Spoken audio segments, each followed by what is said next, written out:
Hello, sweet one. I see how much you care about the world, about your communities, about all of us surviving plagues and capitalism and a world on fire.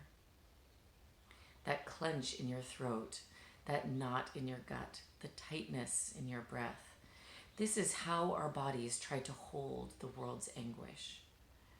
We write the wrongness into our bodies, a beautiful and devastating lament. Just because your body can hold all the tragedy, the panic, the tension that it is holding right now, doesn't mean that you must go on holding it all forever. The loving grandmother in you knows this to be true. Set it down somewhere nearby so you can pick it up again when you need to, just for a moment. Relinquish your illusions of control. Allow yourself to see the many-headed truth monster. It might not be okay. It might end in flames and death and horror no matter what you do.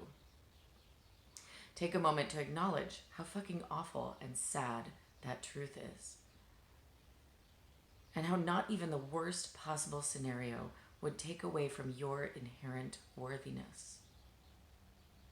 Simultaneously, it is true that human beings have always fought for one another, cared for one another fiercely, and carried the world's anguish in our bodies. And there are small truths, like that we cannot control the future, no matter how much we wish we could. Don't worry when the truths contradict each other. Real truths often do.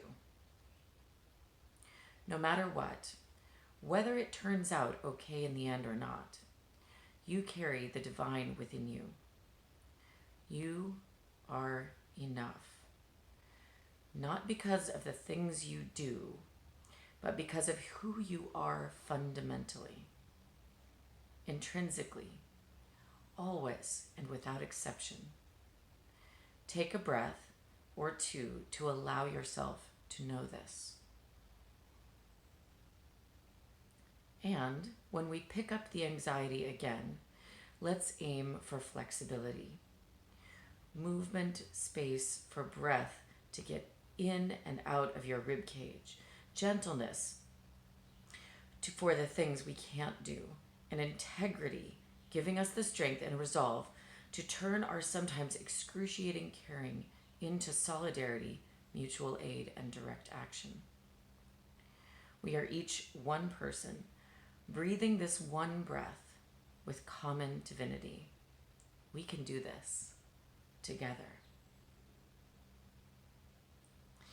This poem was published by Yes magazine, if you want to read it in full, and it was a poem posted on the door of this person's therapist's office when they closed for the coronavirus pandemic. So I plan to post this up in a very prominent place because I like reading and rereading certain parts of it. I hope you've enjoyed it too, and I hope it brings you strength and courage and flexibility.